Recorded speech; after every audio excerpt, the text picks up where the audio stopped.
today in detail. It wouldn't take more time than in detail.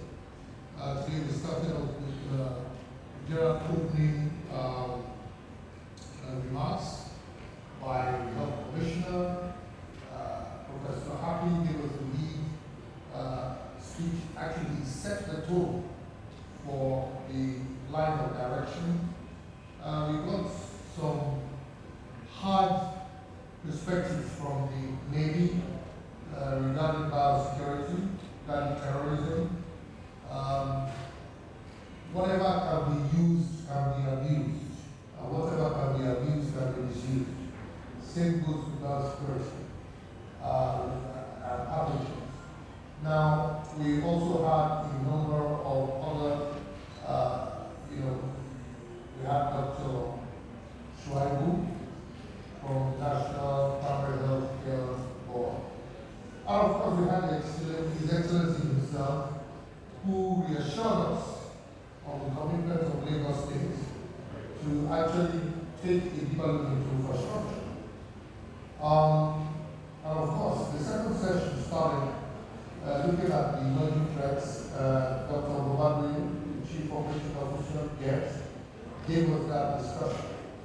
We had an excellent session with the UN Office for Disarmament Affairs, and we went into a bit of detail there. Professor Mayo came to discuss perspectives on precision medicine and addressing health challenges in Africa. I took him up on the issue of how this would be applicable to the issue at hand. We were not fortunate to have Dr. Mohammed Abdul-Aziz, but we had Professor Alan Christopher. So, I'm told that Erina is around, who is leading for them, who is making the presentation. Pardon? She's on call. Okay, Dana Stevens, I'm told, is on call, who's going to make the presentation. It's going to be 10 to 15 minutes max. And then what about the abstract presentations? We don't need to take that today. Okay, we can take a rain check on that, so we can close out that, right? Excellent. So, are we ready for Anna?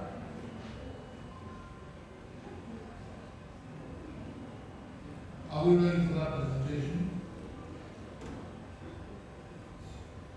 Hello everyone, I don't know if you hear me. Thank you. Yes, yeah. Hello everyone. So, I hope you see me also.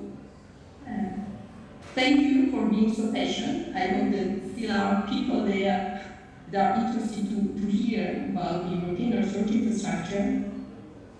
So I will be quite quick because I know that the labor was long and that not all people were strong enough to stay here. So the strongest are here maybe still to listen to us. And I will share my screen to provide you with the presentation. Please let me know if it works, because I tried, but I'm not sure I have the presentation right.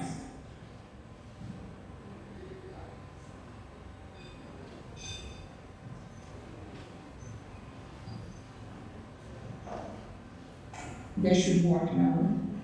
Yes, it's working. Okay, thank you very much.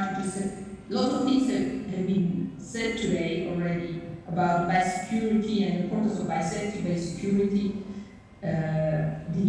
the importance of the research with One Health approach. And of course, I will not try to repeat the things that have been said already today. I just would like to have a small introduction about the infrastructure that I will present, the European research infrastructure on highly pathogenic agents.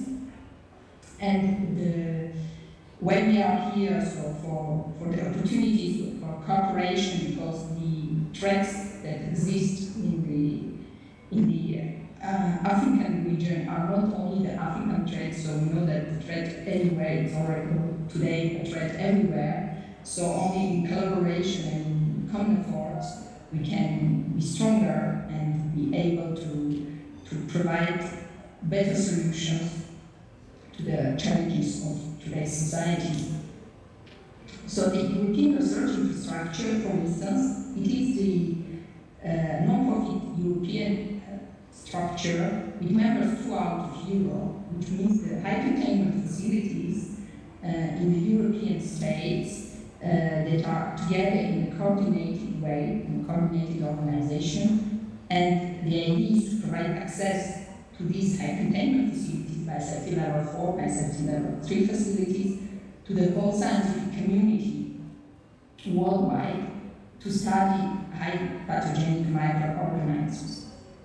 So, for instance, the concept of this organization is a distributed one, so these are the leading high containment facilities in the European countries. So, as I showed you on the map, so currently we have capacities from 8 European countries, but it is evolving each year and more capacities are joining. Arena, we aim to provide coordinated access to these facilities and expertise with a focus for large-scale projects, because we know that for the large-scale research projects, no single institution or even country can perform on their own. So there is a need really to have this coordinated access to the facilities. Arena's research pathway is organized along with the prioritized pathogens, which all belong to the WHO research and development blueprint list. And you see that most of them are endemic in the African region. So you have the filoviruses like Ebola and Marburg, Lassa virus, Cayman, Congo, and you have also Nipah and Pandora, which are not very much in the African region interest, and you have also COVID-19 bacteria and diseases, the unknown pathogen that can be of global interest as well. So to not go into details, of course, all these pathogens need a coordinated research efforts. And as already this morning, Professor Aviani, His Excellency Lagos State Commissioner for Health, mentioned, there are very few high containment facilities already worldwide and notably in the African continent, which makes it more difficult also to have access to these facilities and to perform research to foster the development of countermeasures for these viruses. So, within the area capacities, we perform research starting from the basic research related to increasing of the understanding of disease, natural history of pathogens, immune responses, through the chain of the preclinical research and the assessment of medical countermeasures related either vaccines, therapeutics, or diagnostic tools. Two kinds of the activities are proposed within this organization, which are one of the service provider, so providing services to the external community, either through contracts, which is one thing, and by free of charge transnational access, which are mainly under European funding mechanisms that enables also to the researchers outside of Europe to have access to these European facilities and to perform research on their own. And the second pillar is through collaborative research opportunities, where ARENA is conducting research as a coordinator of the consortium or a beneficiary of a part of a consortium. So currently, three types of the services, or let's say of the pillars of the activities, scientific activities that ARENA is providing. The main part is research within the high containment facilities for in vitro and in vivo part. So to not go into details, that are classical high containment facilities, research opportunities, and different disease models and animal models that are also used to perform research on high-containment pathogens. The second pillar are training opportunities. We already heard today also about the necessity of biosecurity and biosafety training, the necessity to make it sustainable once the people trained to make they stay and work in this field. It's something also important when making training opportunities also in the African region. And the third phase is related to the expertise sharing for developing research programs, developing risk assessment, for the development and operation of high containment facilities, which is one also important thing for capacity building in the countries where we are lacking of the high containment facilities and capacities, and developing and implementing biosafety programs. So for the cooperation opportunities that we are assessing and like to have also feedback from your attendees and participants and from partner organizations as well, that's about the cooperation opportunities in the European research infrastructure on highly pathogenic agents. One of the possibilities of the access of the high containment facilities and expertise through the transnational access calls, which are free of charge and are proposed already, these are paid already by the European Union programs, and so they are free of charge for the external researchers coming to perform this research. The second possibility are the exchange of experience and best practices sharing in the field of the research biosafety and biosecurity, the capacity building and training opportunities, and the work of the complying with international standard development and common standards development in general. So in this framework, we are organizing a workshop which will take place beginning of November, so 5th of November, on the fostering of cooperation in hydrocephalus pathogen research with the African region, so together with Africa and Europe, developing these opportunities and assessing the needs where ARENA can contribute and where also the African region can contribute together to foster research on these viruses. Within these opportunities also, we are talking on the new European funded program, which is the Integrated Services for Infectious Diseases Outbreak Research, which will start next year, which provide a broader capacity for infectious diseases research and not only the high containment facilities. So this is a larger, broader spectrum for the research on highly infectious diseases. Within the framework of this program, the access to the capacities, the whole range of the capacities, free of charge access, calls will be planned coming from the next year, which provide the access to reference materials by banking clinical samples and data sets, the structural biology, imaging, screening, the different models in vitro and vivo, the high containment labs, and some other possibilities, including the social sciences. So the pathogens prioritized, first of all, will be the SARS-CoV-2, which is the emergency pathogen currently, and also other non-SARS-CoV-2 respiratory viruses, which can be also of epidemic concern, because we don't know which will be the next pathogen that can cause also the epidemics or outbreaks.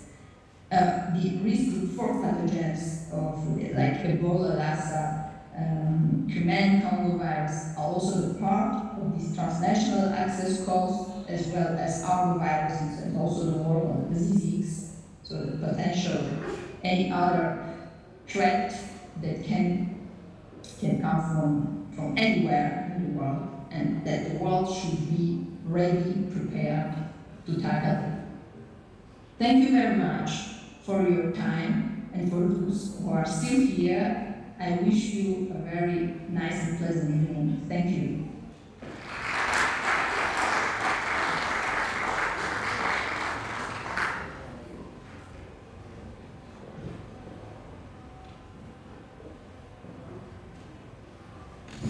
Thank you very much, Dan, for your very lovely presentation. You spoke on fostering research to fight the epidemic, and we cannot overemphasize the importance of research, even as we had these conversations. Just before we close today's opening ceremony at this conference, we're going to have an abstract presentation, and that will be coordinated by Ifeoluwa Alabi from GET Consortium. She will bring up the person to coordinate the abstract presentation. So Ife, we are waiting for you just before we close. Thank you very much. Ladies and gentlemen, thank you for your patience. Thank you for staying up until this time. We're closing in about a few minutes, and we will wrap up for today's opening ceremony. We do hope that today has been a rewarding one and your expectations have been met. Thank you so much, Ife. We will have you up on stage in a few minutes. It's the final activity. We will have you up on stage ceremony. It's the abstract presentation. We'll have someone from GET Consortium coordinate that very shortly.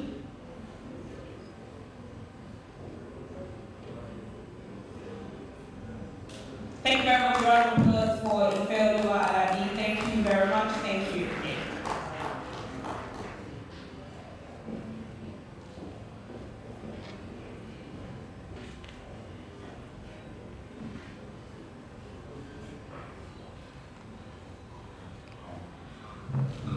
Thank you so much, everyone, for your patience since we started the 7th African Conference in 1 year about security. Now we're moving to one of the sections, which is the abstract presentation. I'm sure we all have our booklets. You can see at the back of the booklets, there's something called the Book of Abstracts. Abstract section is one of the most significant parts of this year's conference. So we have our abstract presenters, although we'll not be taking all of them today. I'll be taking one of them, and then I'll be inviting Per Otu to come and give our presentation. And our presentation is titled The State of Primary Healthcare Centers and Vaccine Distribution in Nigerian Research. Please, ladies and gentlemen, kindly welcome Per Otu up on the stage.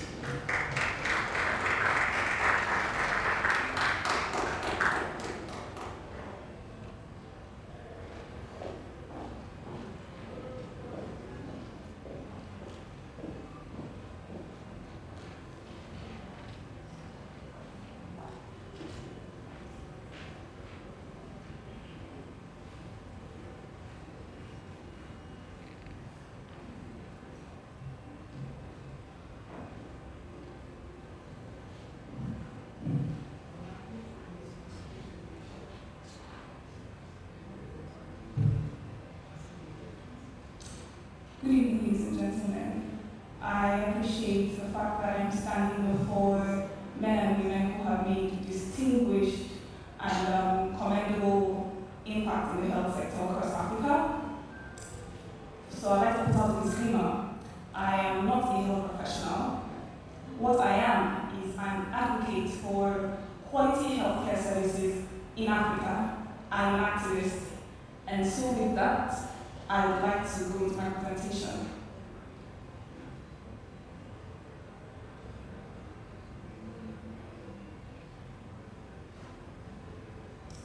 So please let me give it a moment. I believe they are working on it.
We apologize for the cricket silence in the room. The presentation will come up shortly, but just before the presentation comes up, we'll watch the documentary one more time, and then we'll have the presentation, and then we can officially close. Thank you so much for your patience. You are fantastic.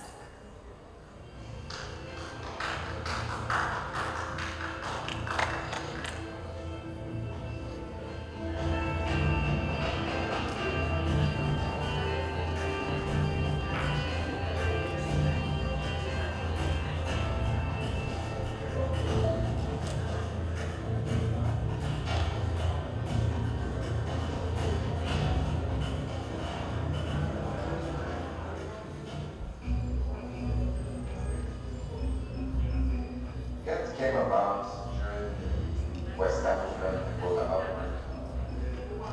Periodically, every 2 or 3 years, they have an outbreak, and the world will respond to this very dangerous virus, like Médecins Sans Frontières, Red Cross, Red Crescent.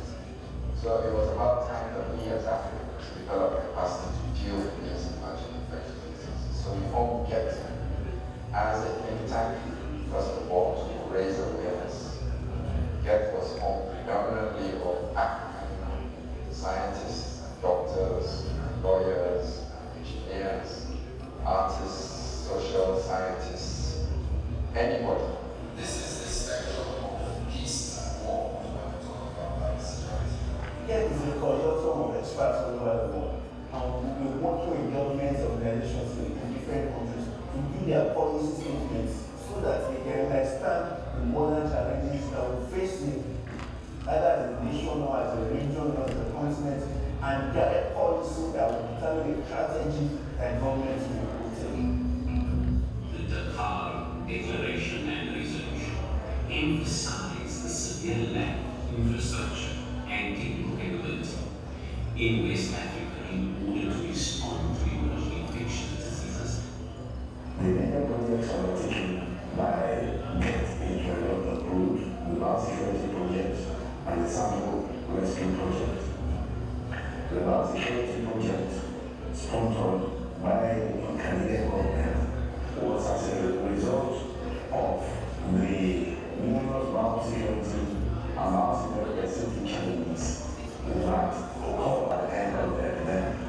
We started to build each year on work that was done on successes of each pulse conference, and this then led to a really stand-out event in 2016, where we had a conference where we could then reflect on the Dakar Declaration and report on our efforts at responding to and supporting countries in West Africa in order to build their resilience in biosecurity.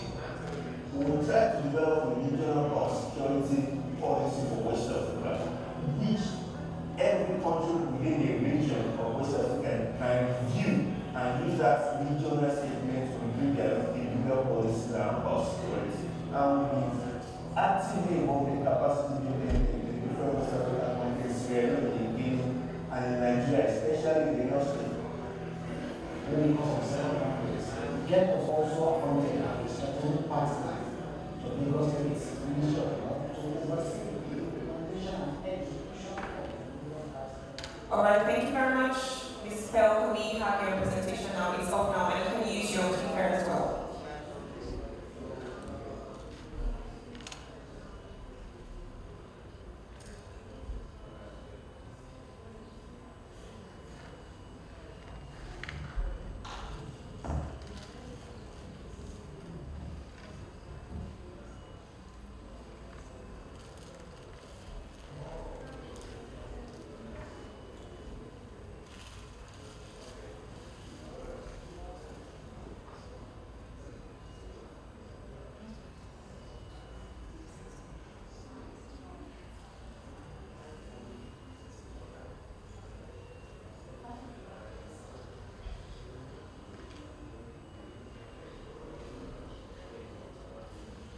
Thank you so much. So my assignment here is to share with you the findings from our research on the state of primary healthcare centers and vaccine distribution in Nigeria. Now, this campaign is an offset of a larger project titled COVID-19 Transparency and Accountability Project, CETA, which is being implemented across 7 African countries by Global Integrity, CODE, which is short for Connected Development, and Budget, and is supported by Conrad Hilton Foundation and Skoll Foundation. Now, the essence of this campaign is to assess government's transparency and accountability in the use of COVID-19 funds. These funds that are meant for citizens' well-being, what have you done with it? Has it been used effectively? Is it being used appropriately? Can you account for the monies? And another thing that this campaign sought to do was to build citizens' capacity in bringing their government to account, asking for transparency. It's not enough for CSOs to advocate for constituency projects to be implemented, but the citizens themselves have to be equipped with the knowledge of asking the government, what have you done with funds that are meant for us, with funds that are meant to improve our education sector, our health sector, right? Now, this campaign was conducted across 15 states in Nigeria. We worked with 90 PHCs, and we're careful enough to select PHCs cutting across each of the 6 geographical zones in Nigeria. Now, the states are listed there: the Northwest, Northeast, North Central, Southwest, Southeast, and South-South. Now, you might ask, how come there's just one state from certain geographical zones? Now, this brings us to open government, lack of access to this information, or institutions being reluctant to release information. So it restricts our ability to ask questions. Now, for lack of time, I don't want to bore you with so much. I just want to go straight into our research findings. Now, the National Primary Healthcare Development Agency, NPHCDA, is the agency in charge of PHCs across the country. Now, according to NPHCDA, there are minimum standards that each PHC in the country has to go by.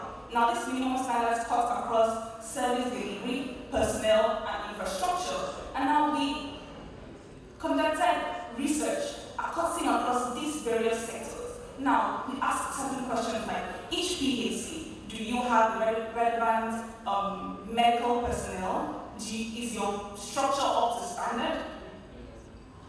Are the services you offer what PHCs ought to offer?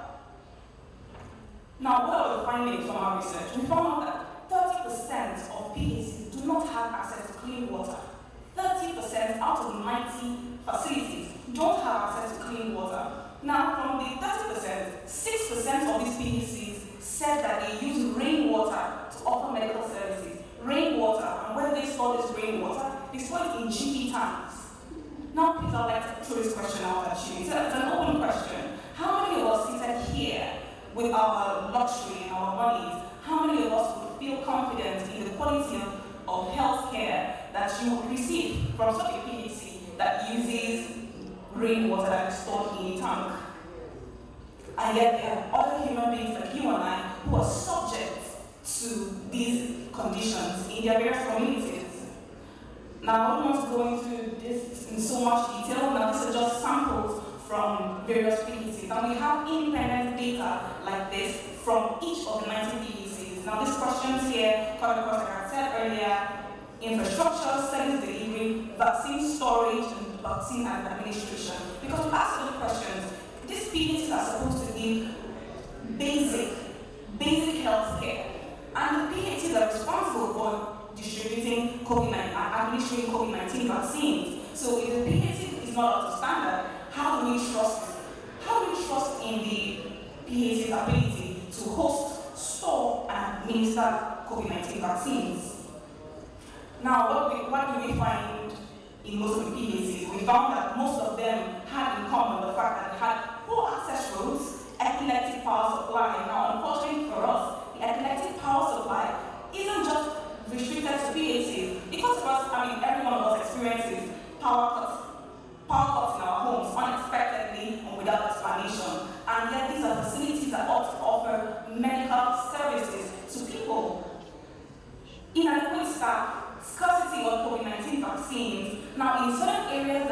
there are even vaccines. There are poor awareness in the communities on the importance of this vaccine.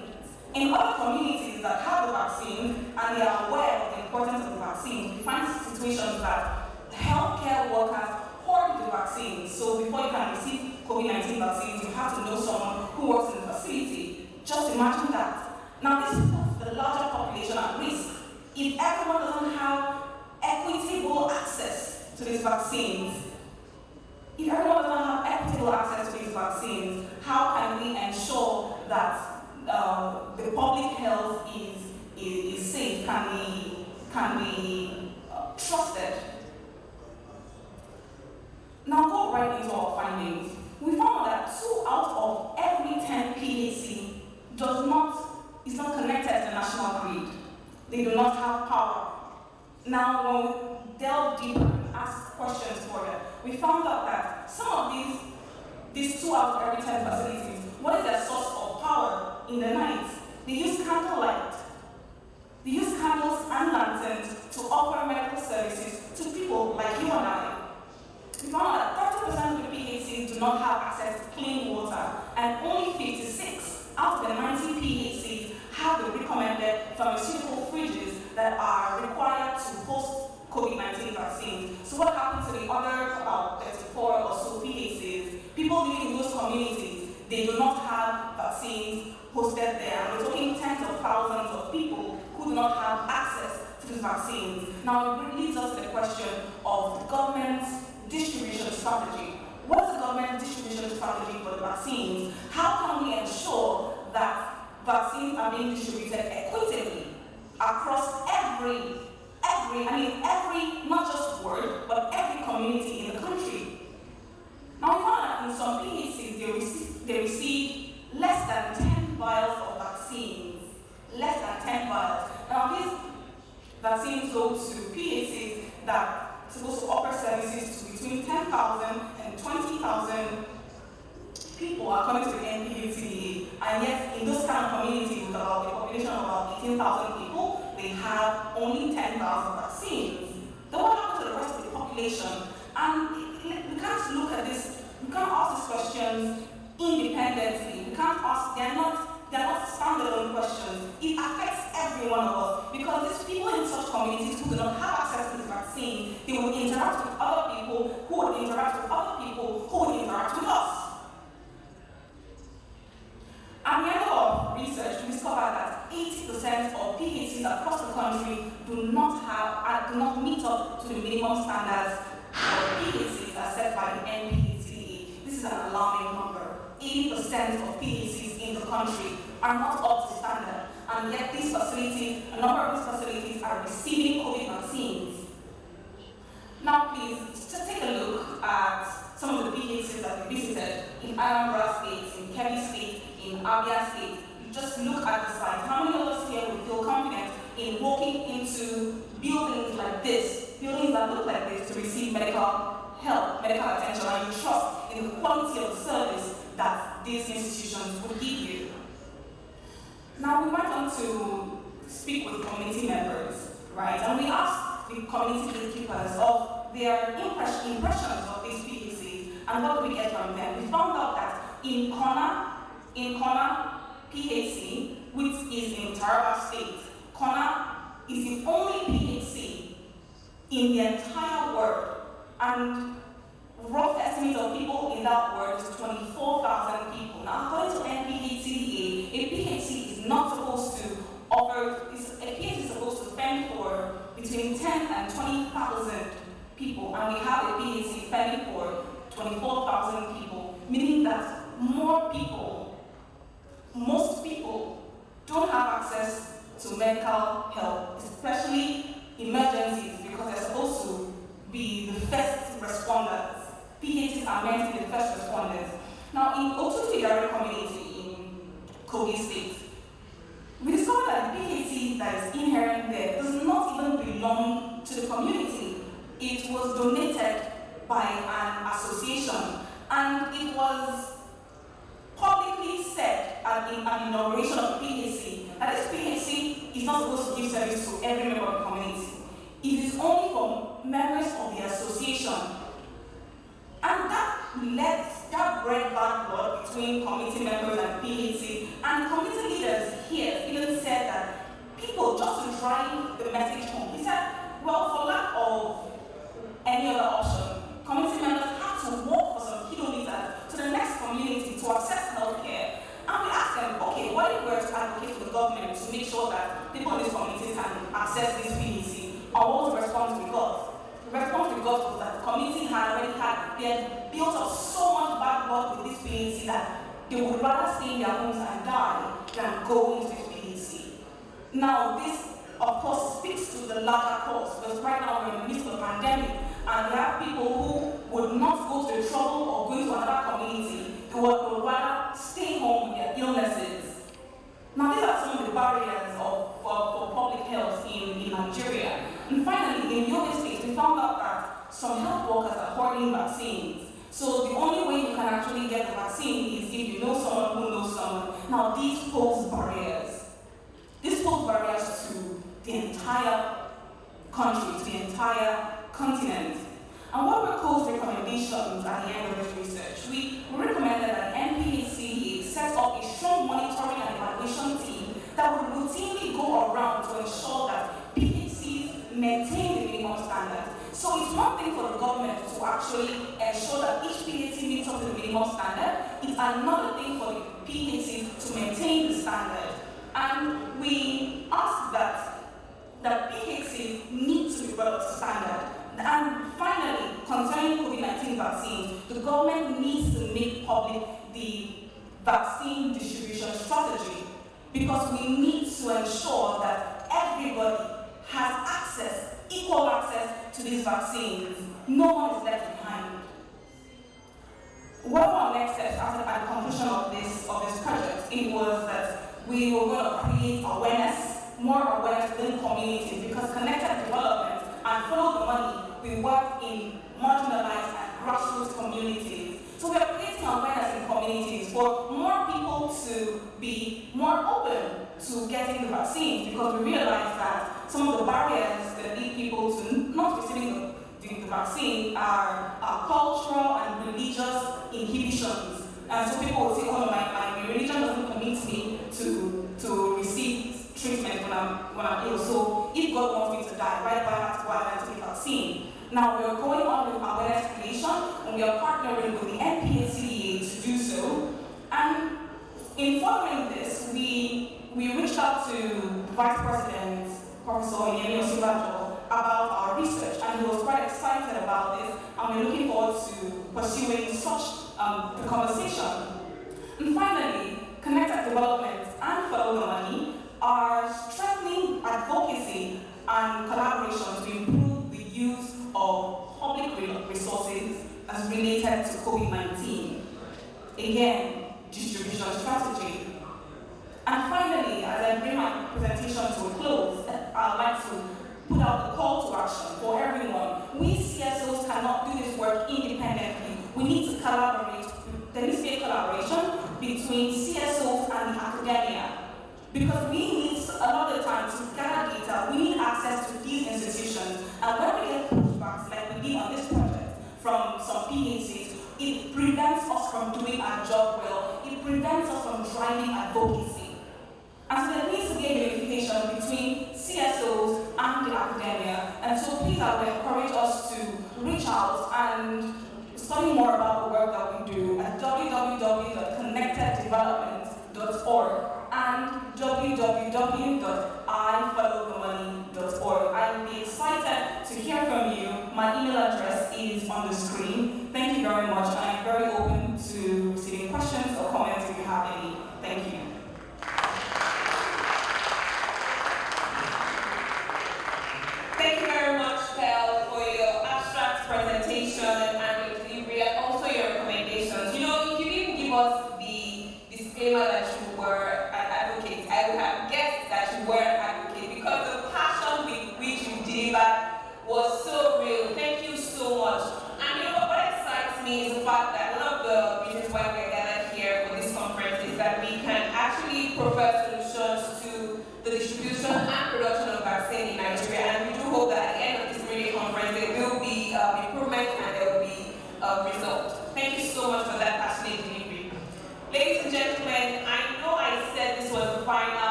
opportunity for today, but I'd like to crave your indulgence. We have one more abstract presentation. Please indulge us. This is the final for tonight before we call it a wrap. I'd like to invite Pastor Antonio Adebayo Calisto, FCMI BSc, to quickly deliver his abstract presentation. A round of applause for him, please. Thank you so much.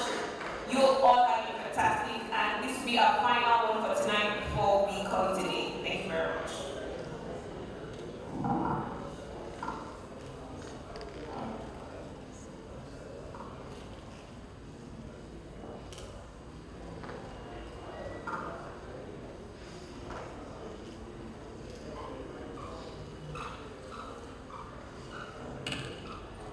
Good evening, ladies and gentlemen present, and those who are still joining us virtually.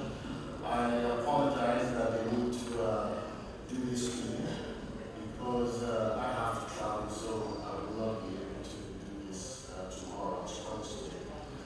Anyway, going straight to my presentation. My name is Antonio Adebayo Calisto, as it also been said. I'm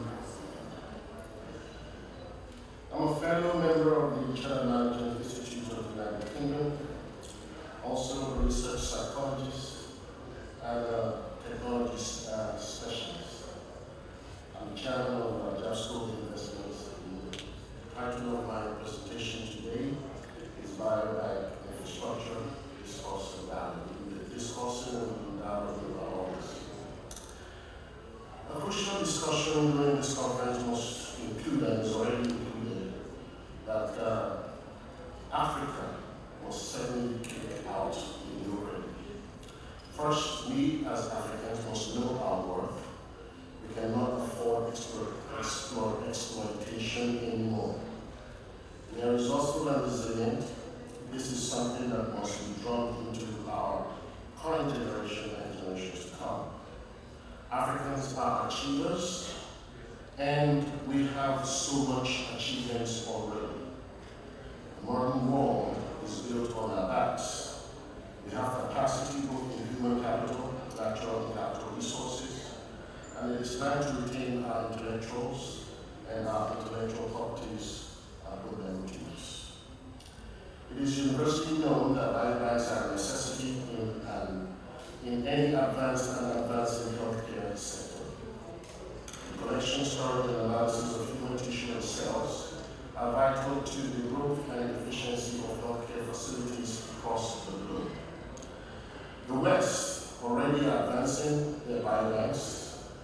However, the Eastern countries are seriously advancing their biobanks infrastructure and investing largely in ensuring that data collected are digitally analyzed so that new solutions and discoveries in the field of medicine are not only reliable, but predictive in nature. So investing in well-designed infrastructure for biobanks in Africa